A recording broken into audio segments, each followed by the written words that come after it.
Welcome students, lesson প্ল্যানারে আরো একটা ছোট ভিডিওতে তোমাদের স্বাগত।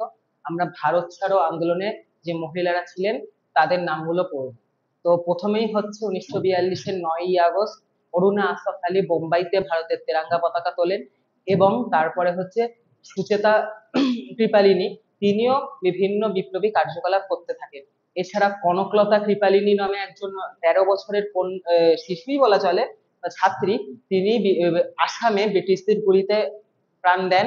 এছাড়া পরবর্তীতে যে মাতঙ্গিনী হাজরার নাম আমরা জানি, তাম্রলিপ্ত জাতীয় সরকার, এই তাম্রলিপ্ত জাতীয় সরকারের জন্য তিনি রাস্তায় পতাকা নিয়ে নামেন এবং পুলিশের গুলিতে মারা যান।